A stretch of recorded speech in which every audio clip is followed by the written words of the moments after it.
Welcome, ladies and gentlemen, to FHFA's inaugural Velocity TechSprint. My name is I Diallo. I am a program manager at Alliance for Innovative Regulation. So I wanted to start with just a few housekeeping items for our audience. Please submit any questions and comments using the chat feature, and please keep in mind that this session will be recorded. Today, our panel will focus on surviving the mortgage tech winter. Where do we go from here? So without further ado, I would like to hand it over to Peter Renton, co-founder and chairman of FinTech Nexus. Thanks, and welcome everybody. Good morning. It's delighted to be here today. We are blessed with an all-star panel today, and you're all going to be, I think, very informed, shall we say, by the end of this hour. We're going to be talking all things prop tech and mortgage tech specifically. So as I said, my name is Peter Renton. I'm chairman and co-founder of FinTech Nexus. We are the leading digital media company focused on FinTech. I'd like to just do quick intros for the rest of the panel. Frank, why don't you go first? Hi, Frank Rotman here, founding partner of QED Investors. We're a boutique venture capital fund that focuses on everything fintech and fintech adjacencies, which includes a lot in the prop tech space. Okay, going around my screen here, Nate. Hey, I'm Nate Levin. I run Parker 89, which is First American's venture capital arm. We invest directly into prop tech companies, including many mortgage tech companies. We have about 22 investments in the space, deployed about $450 million, and are pretty active in thinking about what's next and what are the technologies that are going to change the space. Okay, Jeremy. Hi, I'm Jeremy Solomon. I'm a partner at NICA Partners. We are a fintech-focused venture fund. We've been around for a decade, and we have about $1 billion under management. I personally focus on credit and prop tech businesses, hence being here. Okay, Simon. Simon Taylor. I run a blog called FinTech Brain Food, where I analyze the fintech industry. So I'm the analyst rounding out the panel, and I also work at Sardine, the world's best fraud and compliance team that you hire as an API. Okay, so let's get right into it. Before we can answer where we go from here, we need to kind of paint the picture of where we are right now. So maybe, Nate, you could kick us off with what is the current state of mortgage tech today? Sure, yeah, happy to share a couple of thoughts on that. So I think we've seen some innovation in certain areas of mortgage tech, right? And specifically in point of sale technology, which I would call the lowest hanging fruit, front end of the process. So this is when somebody comes in to submit an application for a mortgage, and the software there has just gotten vastly better over the last decade.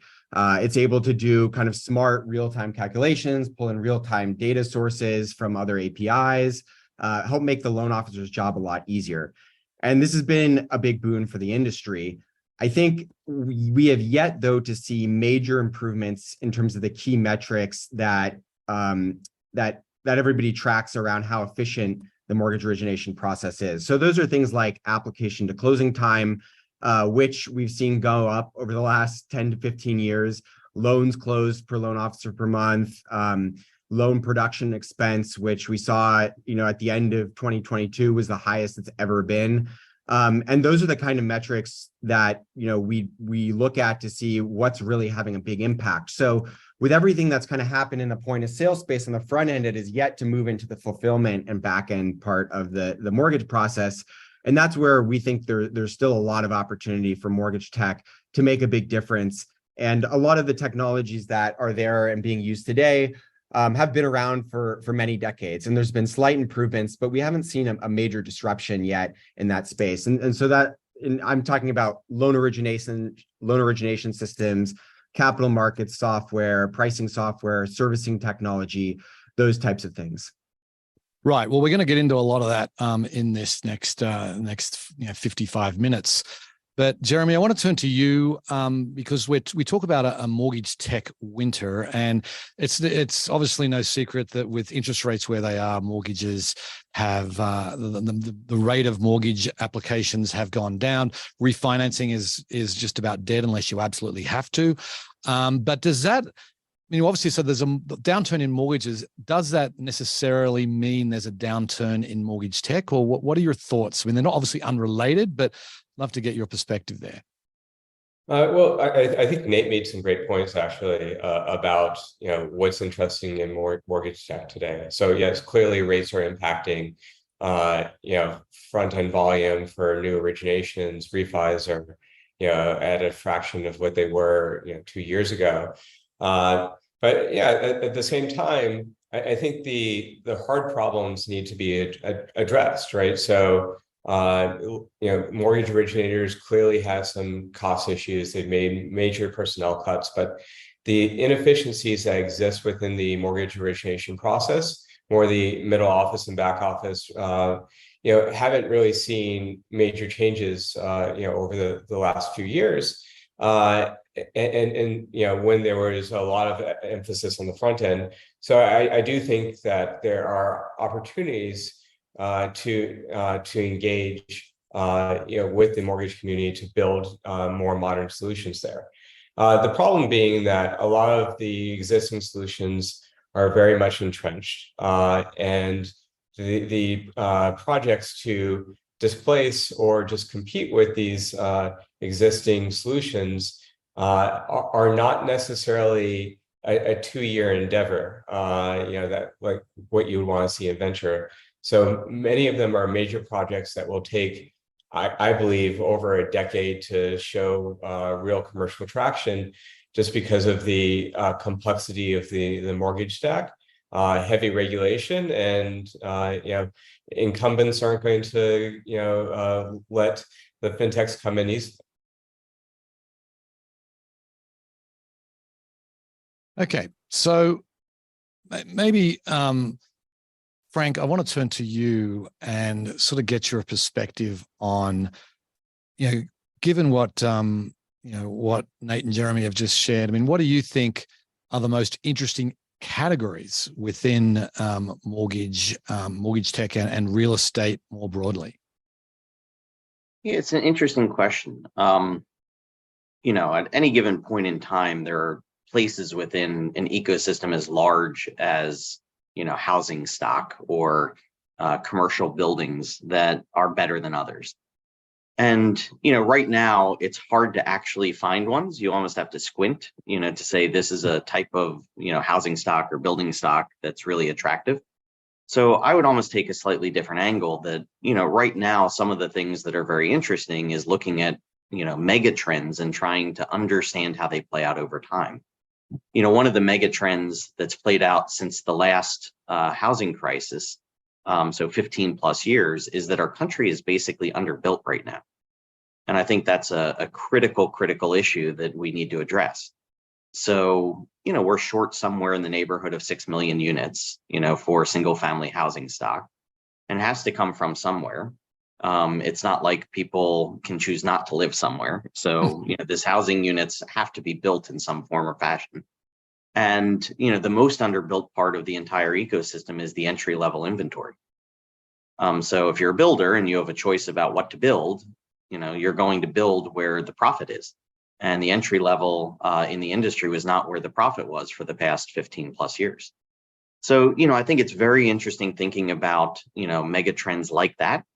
That it will take 5 to 10 years to actually catch up if we have, the new building permits continuing on the pace that they're at.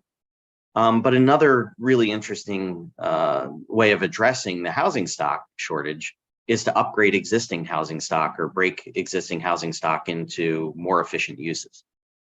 So, very interesting to look at some of the trends about taking existing aging housing stock and upgrading it so that it becomes almost new entry-level housing stock in the market.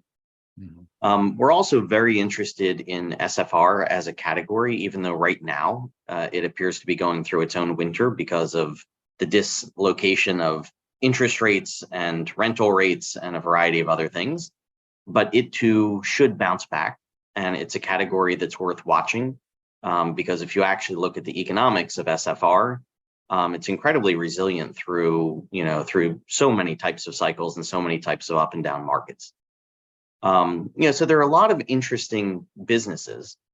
Another thing to actually think about is that people are going to be a bit less mobile because the interest rates that they've locked themselves into in their existing housing stock can't be replaced in the market.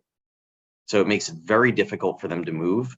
So another mega trend is trying to find interesting opportunities for people that are staying.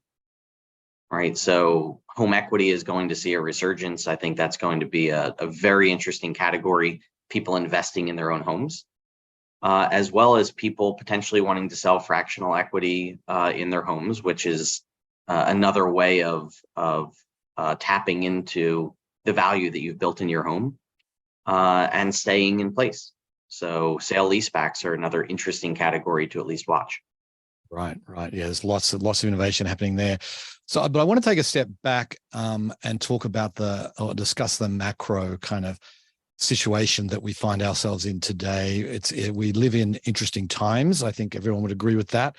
Certainly, these things are, the macro environment is impacting fintech and prop tech companies themselves. I mean, maybe Simon, I'd love to get your commentary on how are we seeing that on the ground with the fintech and prop tech companies? Yeah, it's interesting. You can see it across the spectrum, right? We've almost never had such a long period of zero interest rates or near zero interest rates. The term ZIRP, zero interest rate phenomenon, is thrown around. And really, the mortgage industry wasn't built for ZIRP. It wasn't built for the world we live in today. It was built for a world where you had sort of the nuclear family. Dad went to work and mom might have stayed home or had a job, and you had a job for life. And that's what most lenders and mortgage products, and therefore the mortgage technology, was built to serve. And then in the past sort of couple of decades, we've digitized those processes. If you look at blend.com and many, many others, what did they do? They took that existing process and squished it to be lower cost, more digital, more efficient. They were reducing the cost of distributing the point of sale, but they weren't necessarily changing the core manufacturing really, really massively. Mm-hmm. But if you add to that, you saw some zero interest rate phenomenon businesses appear. So really, and Better.com were offering things like buy before you sell or cash offer products that really did burn an awful lot of capital to get new customers through the door, because there was cost of capital was low. With zero interest rates, taking on that new sort of source of funds as a lender was relatively affordable. Whereas now the cost of capital is high. So becoming a new lender is much, much harder. And I think that's leaving the consumer and that's leaving the market in an interesting place where the demand might be what it always has been. It might have gone down because the consumer is squeezed, but the demand is more or less there. But the supply of housing is low, the supply of mortgages are low, and the supply of essentially on-ramps for the consumer are just not what they used to be. And we did it with pricing, but now we might not be able to do it with pricing in the near future if interest rates do normalize at a sort of a higher for longer rate. Now, we don't know if they will, but if they do, that changes the game. So that macro phenomenon number one is ZIRP. And quickly, I think the consumer has also changed, was my macro phenomenon number two. I mentioned, sort of the nuclear family, but there's a lot more niches out there. 40 to 45% of the American population has a side hustle, second job, is a freelancer, works in the gig economy. They fundamentally have different sources of income. That breaks not just your origination, but your servicing model almost entirely. So what does that look like? How do you lend to this scaled set of niches that now exist? You need to change your manufacturing and your risk models quite substantially to be able to serve that. And will we see more things like rent to own, or sort of other situations, other products start to come into there? So macro will always impact the mortgage industry, but to Frank's point, it really takes time to see it, because the nature of maturity transformation means that you create a mortgage, but then this thing's running for 30 years. And to build a business in mortgages is going to take you a long time, unless you have deposits or unless you have a cheap source of funds, which is harder to come by these days. Yes, indeed.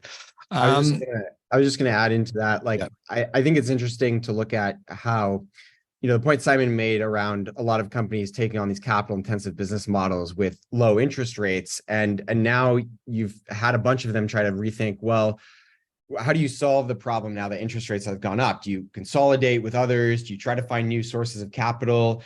We've seen a bunch try to switch to more software focused businesses, right? Which is more traditional for what VCs invest in. And I think a lot of VCs started to take bets on these capital intensive businesses during this zero interest rate environment, because you could have quick scaling of these types of companies. And now, that things have changed, I think VCs are generally also getting more restrictive. And as a board member myself with some companies, we're trying to push our companies also to be higher gross margin, look more like traditional software companies versus, these capital intensive big balance sheet businesses that are exposed to interest rate risk. Mm-hmm. Mm-hmm. So I want to go back and talk about the challenges or the lack of progress that we've made. And Frank, I want to go to you because you said something really interesting in our prep call that we had last month about why this is not sort of, we've seen so much innovation in the lending space and the payment space where things have changed dramatically. Deposit gathering is all done online in so many instances, but in the mortgage space, I'd love you if you could just sort of recount what you shared with us about this intractable nature of the challenge that we have, that sort of Nate pointed to in some of the stats that he shared right at the beginning. Yeah, I mean, mortgage is a very interesting category. If you think about lending in general, it's about a very simple thing. It's about trading a slug of money today for a particular use of proceeds. And you're trading that for a stream of income that you expect to receive in the future that has volatility and variability associated with. And, it's not that difficult to understand how that works in theory, but in practice, when you start to look at an income stream that you're trying to project for 30 years or for 15 years, like it's actually a pretty big challenge. And it's not like the margins on these loans are incredibly fat relative to the cost of funding. So when you look at volatility and variability, definitionally, you're going to go through cycles, if you're looking at a 30-year duration for a loan. And, because of all of this, and because, our government many, many years ago decided that it wanted to incent home ownership for a whole host of reasons. And you can track the entire history, behind the creation of some government programs in order to, kind of juice the economy, because as people bought houses, they bought hard goods. The hard goods were manufactured by, US based companies. So it's good for the economy to have homeowners. The government basically stepped in and created a way for all of these housing units to be financed with long-term capital and policies that would work. So Fannie and Freddie are now basically buying a significant portion of all of the originated loans out in the market. Because Fannie and Freddie have policies, banks are basically underwriting to their policies, not to the bank's policy. It's basically a tick the box exercise of following mortgage underwriting standards. And if you follow it, you can actually offload the loans to someone else. So you can get paid for being an originator. You might be paid for servicing rights retained. But a lot of times you're actually selling off the loans. You're selling off the production and not trading the cash today for 30 years worth of cash flow in the future. You become an originations machine. So in order to innovate in the space, either Fannie and Freddie in this big black box, that's been created from a policy standpoint needs to change, or all you can do, the best you can hope for, is to execute that box as efficiently as possible. And if you think about executing that box as efficiently as possible, some of that even requires, changes to the policy. So think about appraisals on homes. right? Can you do that in a digital format instead of sending someone to the house and measuring every single room and figuring out, what the comps are, on the house in order to appraise the property? Well, for a lot of housing stock, it's very obvious that, the data analytics are actually more accurate than sending a person to go do the work. But according to the policy, there are certain types of housing stock where you need to send that person full stop. Doesn't matter what the analytics say. If you want to sell the loan, you have to tick the box that an appraiser went and did their work. So it's not up to, the world of innovative founders, that are trying to disrupt and trying to improve. It's really up to a lot of the policymakers. At the same time, the demographics, as Simon put it, are changing very rapidly. Like, there are a lot of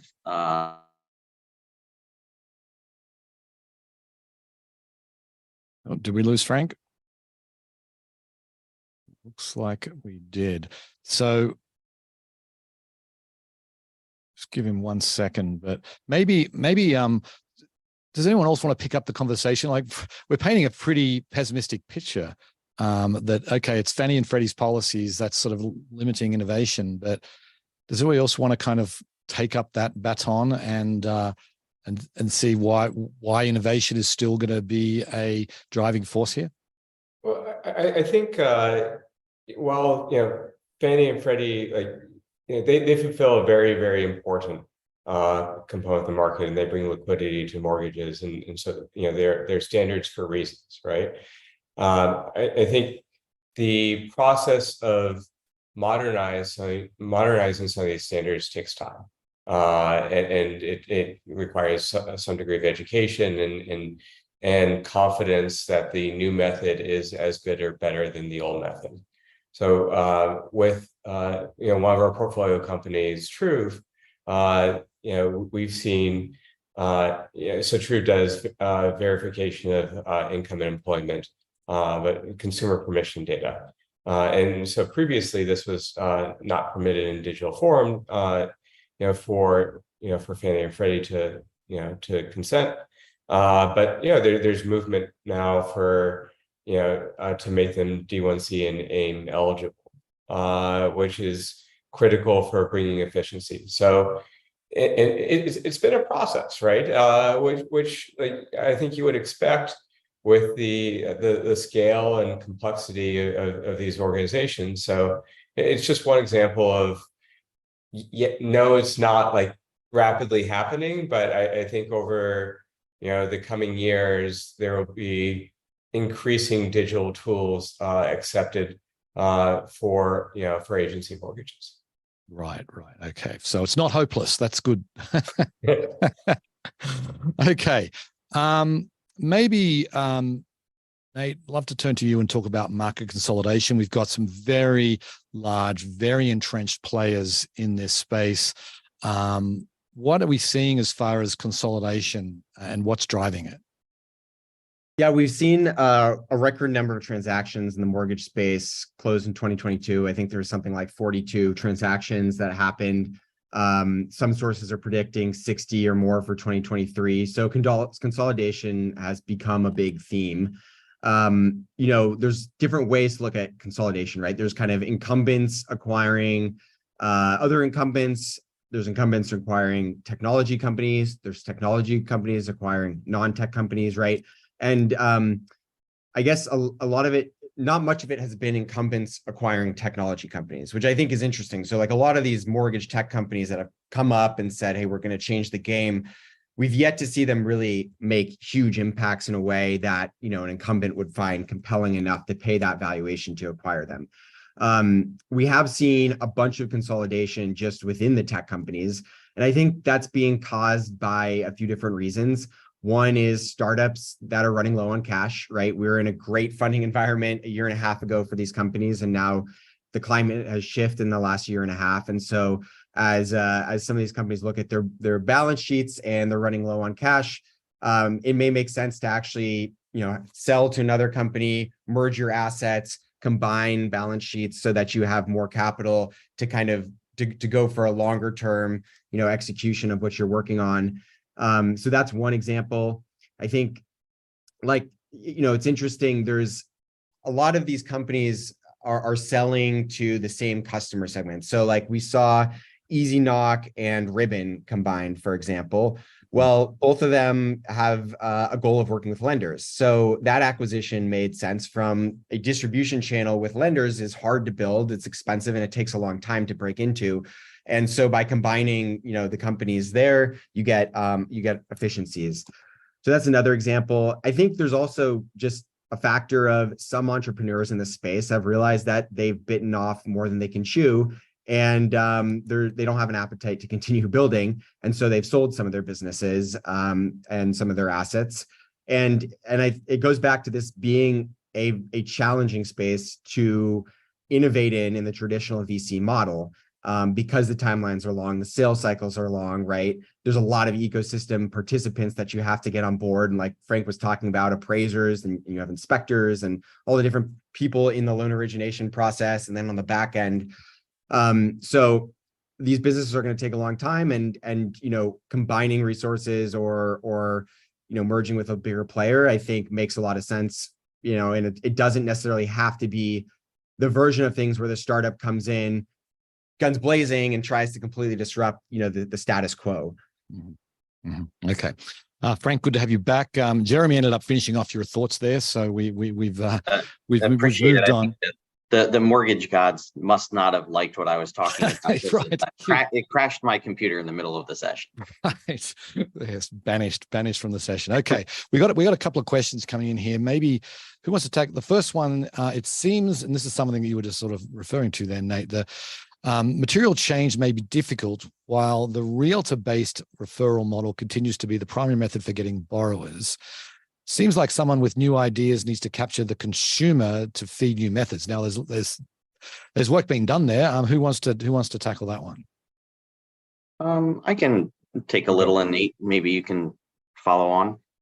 So the consumer is very interested in doing one thing in the transaction, which is buying the house, right? In order to buy the house, they need a mortgage, but they're not looking for a mortgage. They're looking to buy the house. So, I think it's just really interesting when you break down problems like this to figure out, who is steering who, why they are steering, the consumer or the consumer or the potential homeowner into the product. And I think in the middle of all transactions in the United States are real estate agents. And I think it's important to understand the role of a real estate agent in the process. So there are a lot of very innovative models that are, entering the market in order to provide a lot of value to homeowners, to educate them, to help them find the properties they want. And they can even pre-approve them and get them armed with what they need in order to buy the house. But then a real estate agent comes into the process, and a lot of the realtors have their own network of people that they end up recommending as part of the process. So a lot of what happens is that you warm up the customer, you get them shopping, they have a realtor, and then the realtor says, I have a person. Do you want to use my person? And that person could be for a mortgage, it could be for repair work, it could be for fill in the blank. I mean, there are walking Rolodex and yellow pages for, helping the consumer do the thing they want, which is buy the property. So there's a lot of steering that takes place, and a lot of the models that decide that they're going to try to cut out the realtor, find that all of the work that they do up front, there's a high probability gets undone, by the realtor who ends up spending time with the homeowner in order to help them get into the property by steering them to people in their own network. So I think that a lot of the innovation has to take this into consideration and understand the role of the realtor in the process. But look, a lot of models are trying to disrupt that. A lot of the models are trying to, help consumers, find either the property or the mortgage or fill in the blank, without an intermediary. It's just with the intermediary there, a lot of times the work is undone.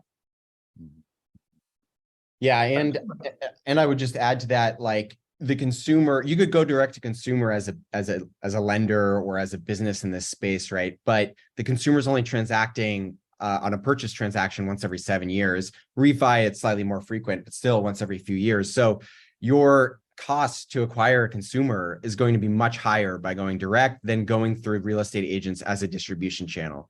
So they're an important part to this ecosystem. And I actually think there's been a role for a lender to build closer and tighter relationships with real estate agents for a while, specifically on purchase transactions. We've seen success with like better.com going directly consumer on refi, and of course, Rocket Mortgage as well. But on purchase, it's harder. Like Frank says, the real estate agent may have a preferred lender or broker oftentimes that they work with. And so I think there is an opportunity for a national lender who uses technology to make a more efficient process to win over the trust of real estate agents. And I've seen Tomo, there's a company called Tomo, which is trying to do this, which is starting to have some success. But I think it's a huge opportunity. Mm-hmm. Okay. I was going to say, sorry, just to add on that point, we tend to focus so much on the financing activity, but what was interesting about Tomo is they didn't necessarily start in sort of mortgage financing. A lot of it is somewhere else. It's alternative sources of credit. There's a company in the UK, which, as you may have noticed, I have a British accent, I'm from here, which is called Nude. Their website is Get Nude, which is the most British thing in the world. But they're all about helping you save for your deposit and building a great experience around saving up that deposit in the first place. And there's a whole other bunch of stuff that happens around the house that they'll help you think about, like schools, and they'll help you think about things like utilities providers. And there's a whole series of events that comes with running a home that have nothing to do with the core line of finance for owning that house. And I often think that the data around that is ignored as an opportunity. And the role of that data and the role of the consumer's identity and the kind of the perspective, which is what Frank was driving at, is a missed opportunity for the industry to really captivate. And as I think about now the consumer neobanks, the fintech companies who have a question mark over their long-term profitability because they launched a debit card, they do P2P, but they didn't do a lot of lending, they're trying to get a charter, the space for innovation on home adjacent products and home adjacent lending to then back into mortgage lending is particularly compelling to me and particularly interesting to me. And what got me thinking that way is there's actually a digital bank in the United Kingdom called Starling. They're a fully de novo chartered bank. And the way they eventually did it, they did several types of lending, and then they went and bought a mortgage book and then launched on their own digital platform, mortgage lending. But that sort of happened after taking several steps in that direction. And I'm speculate, would we see something happen there? Is there an opportunity for something to start to happen as well? So just wanted to throw something out there. Yeah, and that sort of relates to another question that's come in here about capturing the consumer. The Get Nude example you use, obviously they're trying to capture the consumer before they've started on the home buying process. But this is like, the question is, can we really have major change without capturing the consumer first? Like, are these companies that really have the relationship with the consumer are the ones that are going to be driving change? I mean, it's sort of going back to the realtor model. It's an open question, right?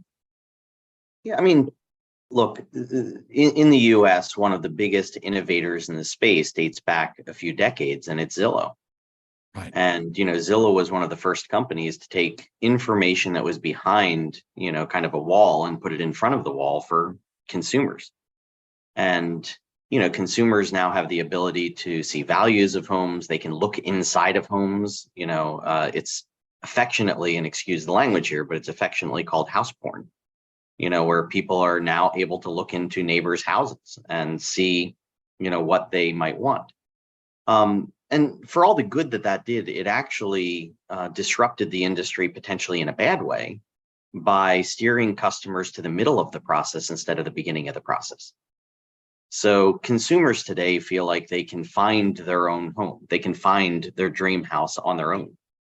And that means they're starting before they understand affordability, before they understand, a bunch of information about deposits that they're going to need, about the cost of actually owning that house, et cetera, et cetera. They literally go shopping and they find their dream house before, they actually start at the beginning of the process, which would be financial planning. That's very different than the way it used to be. And I'm not saying the old way was better. I'm just saying it was different, where a realtor would sit down with the potential client and say, let's actually talk about your finances. Let's talk about how much you can afford. Let's talk about what your needs are. And then they would show them houses that would actually qualify for all of those criteria and not have them shopping for homes that they couldn't qualify for. So, I think starting at the beginning of the process is like saying that you're going to take away a kid's candy. And, I think that's a really difficult thing to do. And at QED, we say, don't take away someone's candy. Like, those business models just don't work. You have to assume that consumers are going to start in the middle of the process. They are going to believe that they can find the property themselves. They are going to question the value of a realtor if they found the property, but ultimately it's going to happen. You're not going to stop that. So the models that are trying to start at the beginning and educate customers, you have to realize that they're doing this other thing in the background already. Right. And, they're going to be captured by the powers that be, in the ecosystem as it exists. Yeah, I think one of the challenges with it is actually monetizing the service of helping people understand, how to afford a home. Because, for better or worse in the American market, it could be X community bank that's offering a terrific budgeting platform for an individual.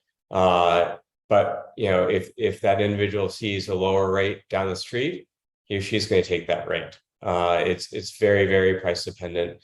It's incredibly impactful on monthly payments. And so, helping them the education piece is just, it's incrementally difficult to monetize. And so that's why, while you've seen some, good attempts, from a kind of a business perspective, none of them have taken off because it's just very, very difficult to monetize. Mm-hmm. And typically consumers don't want to be educated. They want to be nudged. They want great design. And they want to outsource and automate. And the nature of great design, of truly great design, is something that gets me to the outcome I wanted without feeling like I was at school. I call it the Sesame Street effect. You look back on it and you're like, oh, I was learning all along, but you thought you were having a great time.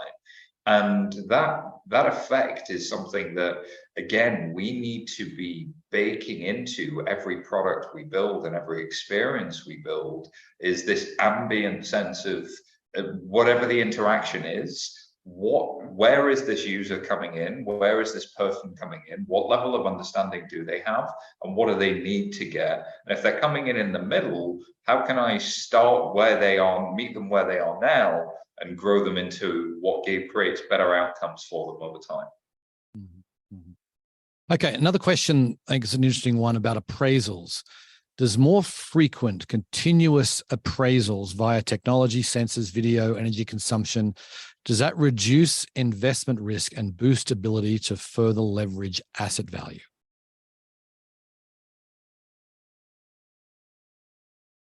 I guess it depends, right? It's the short answer. What's the data I'm getting, and how confident can I be on that data? Whenever you're making a lending decision, I remember Frank telling me this actually many moons ago, I'm trying to get as close as I can to the truth of the situation and the truth of the market. And if I can get to that truth and I have confidence in that data, I can probably price the risk a little bit more accurately outside of black swan events and anything else. So, and doing that statistically more frequently does seem like a net positive, but I'm not aware of there could also be unintended consequences. Yeah, I mean, if you are the homeowner and you are appraising your property with frequency, why would you do that, right? You've got to ask yourself that question and say there's cost associated with getting an accurate answer, unless it's data analytics that are basically driving this.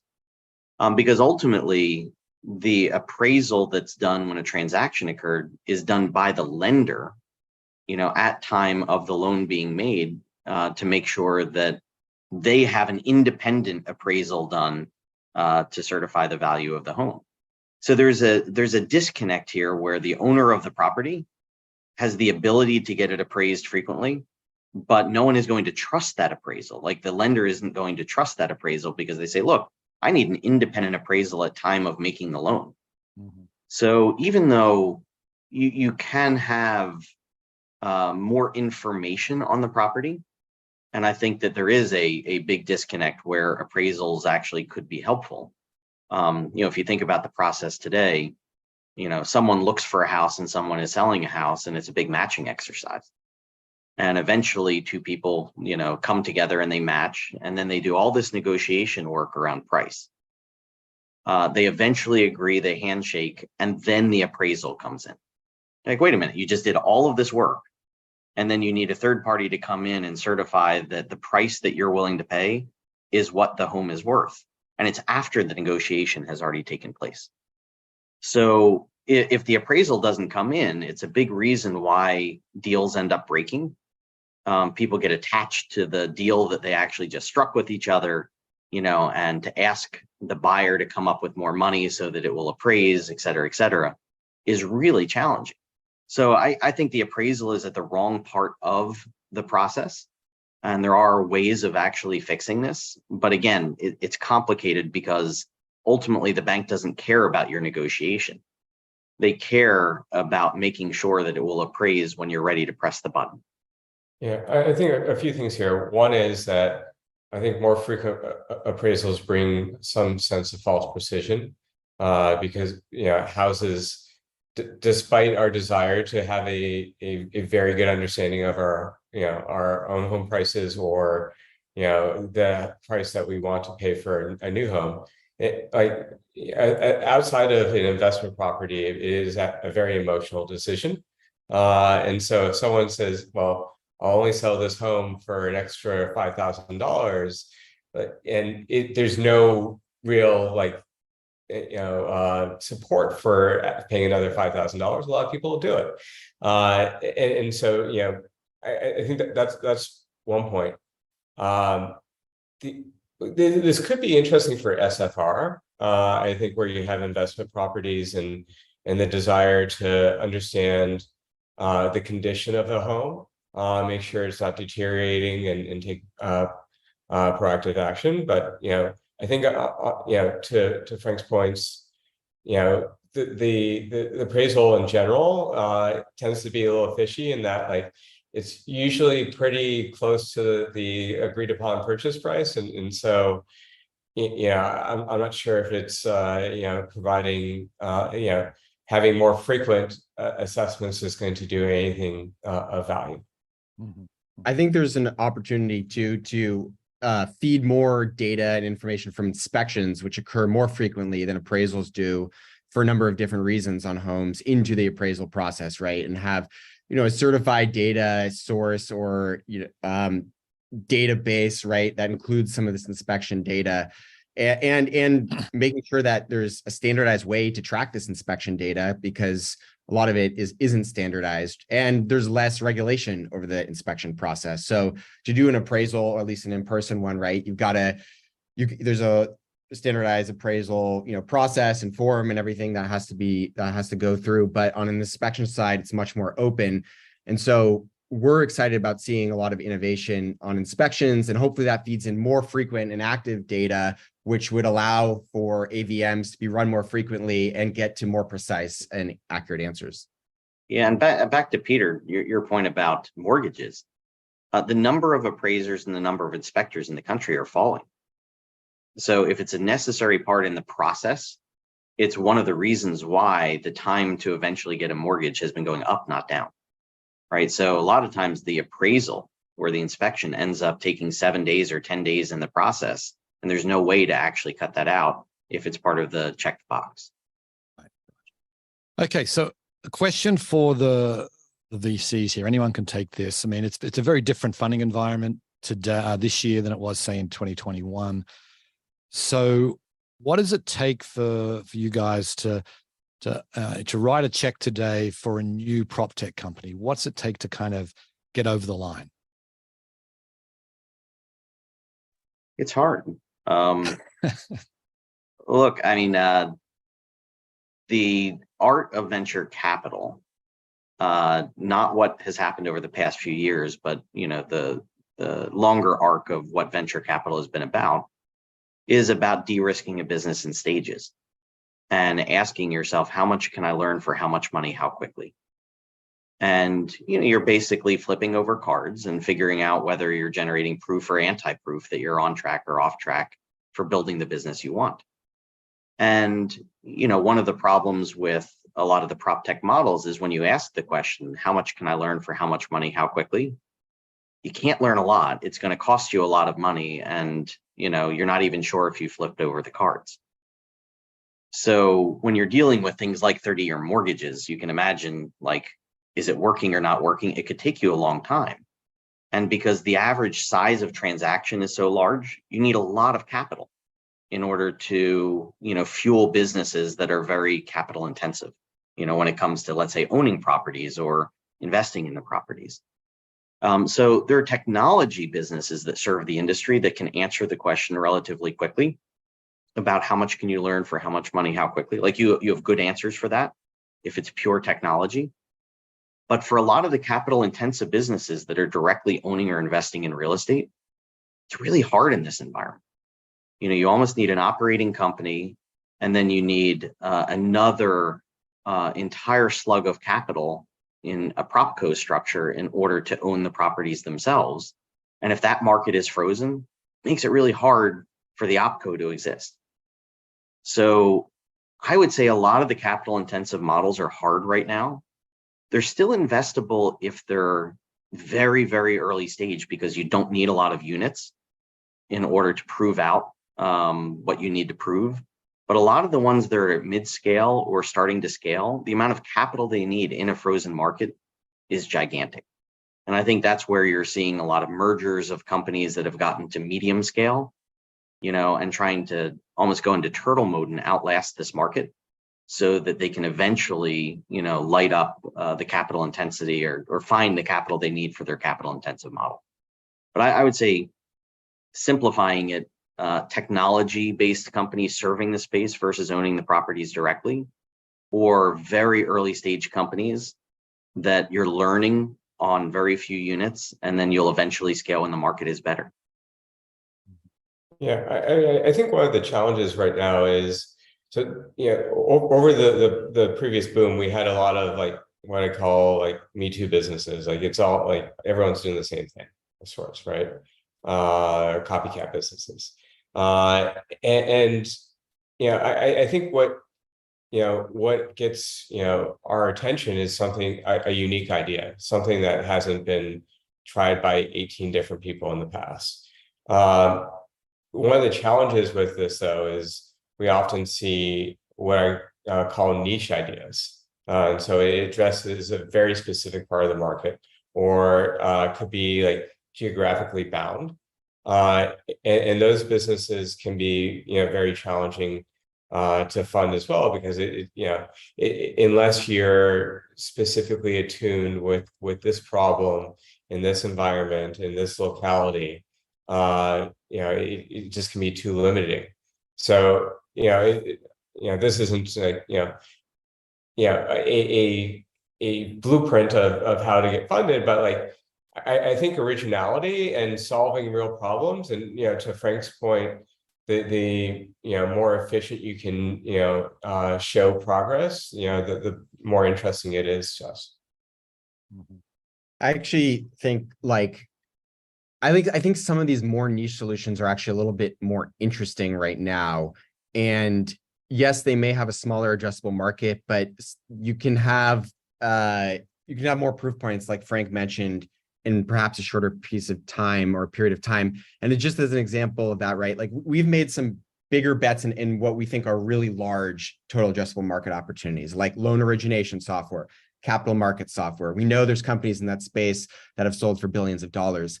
But those are really long adoption cycles, and it takes a lot of time and a lot of capital to build those businesses. An area where I think you can have immediate impact right now, for example, is automated underwriting. It's something that you don't necessarily, you can tie into the LOS, but some of these solutions I've seen don't necessarily tie into the LOS at all. They're outside the LOS. They'll do a full underwrite with an audit log, and something like that, which can have an immediate fulfillment reduction expense for lenders, carries a lot of value. OCR, NLP technology on docs is another big one, right? And they may not be as huge of opportunity spaces, but I do think that you're going to have traction even in this environment, especially as lenders are looking to cut costs, and they don't want to do a multi-year capital intensive initiative to replace an LOS or something like that. Right. Okay. Yeah. Simon, I want to turn to you, Simon, about I've got a couple more questions I want to get to, but before we do that, Simon, I want to talk about tokenization. You've been writing about this. This is a fairly new concept. Maybe you could explain what it is first. There has been some work done in the real estate space where there has been some transactions that are happening on blockchain. But can you just maybe do a quick sort of explanation and how this might actually come to pass eventually in the real estate space? Yeah, so token is one of the most annoying words in the English language because you can use it to mean almost anything. In the world of sort of cryptography and software, we typically mean a long string of numbers that represents another secure fact or data set. So if you've used Apple Pay, what you've actually done is use a tokenized version of your credit or debit card. And so the mobile phone, your iPhone, doesn't store necessarily your 16-digit number and your CVV and all of those details in the clear. It stores a reference to them, and then it uses mathematics, cryptography to point at that set of numbers. And that's a really powerful technology, because what it does is it gives us this mathematical certainty and proof that something is still true and still happening. Now, you think about the mortgage industry and what's happened around that. There's an awful lot of paper involved. There's the deed to the property. There's the mortgage contract itself. There's all of my identity documents. There's this whole series of document gathering, which OCR can kind of help with. But the idea of tokenization is that once I've created this mortgage contract, it exists as this single verifiable long string of numbers that no matter who interacts with that mortgage, they can have consistency of that data record, whether it's bought or sold or syndicated in a secondary market, whatever happens next. So if you wind the clock back to 2008, and one of the challenges in the global financial crisis was people didn't know what their exposures were. Collateralized debt obligations, the CDO, people were trying to figure out, well, how high quality are these securities and where do we stand? In theory, turning a mortgage contract into a digital token and creating a consistent record of which we can all see and we all come to agreement about the state of that database, about the state of that record, using something like a blockchain, could potentially solve a visibility problem and a traceability problem. And it could also make the whole process significantly more efficient, because in these complex transactions where you have multiple counterparties who are all trying to do a part of the process, trying to get them to agree to use one centralized service or system is incredibly hard. The reason paper has stuck around in our economy and been so effective is it's very interoperable. If the government says this is a mortgage contract and it's issued and it's got a signature on it, then that has a very high acceptance rate. It's very hard to do that with a centralized service or a centralized database. So instead, what we do is we create something almost very, very similar. We create this token that represents the underlying contract, and it can travel between multiple databases and in multiple places. Just like the token for your card can live on your phone, on your physical device, and travel around with you, so could the token for the mortgage that references the underlying details of that mortgage. So we would make it much more transferable, much more traceable, and we also make it programmable. We make it able to have the steps in the mortgage and the rules of the mortgage kind of baked right into the software. So that's hugely exciting, but we're still, I think it's fair to say, we're still very much in the early days. Again, there have been experiments, it's typically closed loop, you know, we need adoption, and there's a whole bunch of challenges with kind of getting there. Yeah, and keep in mind. Can I give you a real-time question here? Because I've been intrigued by this, kind of on the land registry side, which is related. So you know, in the UK, you have, I believe His Majesty's land registry is now fully digital, and central. It's always been centralized, but now it's fully digital. While in the States, we're stuck with municipalities holding all the information, and there's been many attempts. Kind of one of the repeated themes that we've all seen is that someone says, "I will create a token that will own a deed. An LLC owns it. There's a token attached to it, and then you can trade that token, but it doesn't actually talk to the municipality at all, and kind of avoids that technology, right? So, what do you from what's progressed in the UK, what do you think the US should be learning from that process and ability of digitizing land rights? There's no downside to the government part of the process being more efficient and more digital. There's very little downside at all, but it doesn't mean that there's a lack of opportunity in the overall mortgage origination and especially the servicing and distribution end of the spectrum, because it's a different contract and it's a different representation. So I think about it as the difference between access, then what this nature of the UK property. Sorry, this is a live question, so it's thrown me. The types of property are a thing in possession or a thing in action. Thing in possession would be something that you hold in your hand, like the key to your house. A thing in action would be something like a debt which allows you to own something over time. So the thing in possession is actually the title, the deed. This is a paper contract. You might not physically hold it, but it gives you the legal right to enter the house as you see fit and control it and extend it and do a whole bunch of things that the key to the house, the key to the front door doesn't physically give you.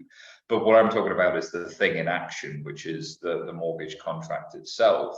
That is probably the biggest area of opportunity, given it's highly unlikely that you're going to change the nature of how the US passes laws in order to make this. But if you could, oh my goodness, I mean, in the UK, not to beat our own chest, but the government digital service is phenomenal when it comes to being able to rapidly apply from a driver's license from one central point, to rapidly apply for a new passport from one central point, to rapidly change the title and deeds from one digital point. Same with taxes, they can all be submitted digitally. So that is a great upside, having a tech-forward government that builds technology. The downside of that is, you might have slightly higher taxes. So it's all trade-offs on some level. Okay, so we're just about out of time. Last question. I'm going to point this to you, Nate. We've come a long way in the past decade when it comes to mortgage tech, but there's big challenges remain. Some that we've talked about today. Give us your sort of peer into crystal ball and say where will we be at 10 years from now? You've got 1 minute. Well, I like to think that at least our average, if you look at average fulfillment and productivity times for mortgage origination, servicing, and the other parts of the process will be at the best practice level, which I think is about 5 times better than where the average today is. And that will be through the proliferation of technologies which are out there and which we've invested in a few of, on a broader scale. And those things take time. So I think in 10 years, you'll have wide enough adoption where it will be a lot faster and it will be cheaper to originate a mortgage. Do I think we'll have a fully automated mortgage by then? I'm not sure, right? And it's partly because there are so many players in this ecosystem. There's regulation involved. But I think we're on our way to that. And I think everybody looks at the gold standard of how do you make the mortgage and home buying process as fast, as instantaneous, and as frictionless as possible for people, while having the safeguards in place to make sure that consumers are protected. Okay, we'll have to leave it there. Thank you, Nate, Jeremy, Simon, and Frank. Appreciate the audience questions and your attention. Thanks to FHFA for putting on a great show here. Have a great day.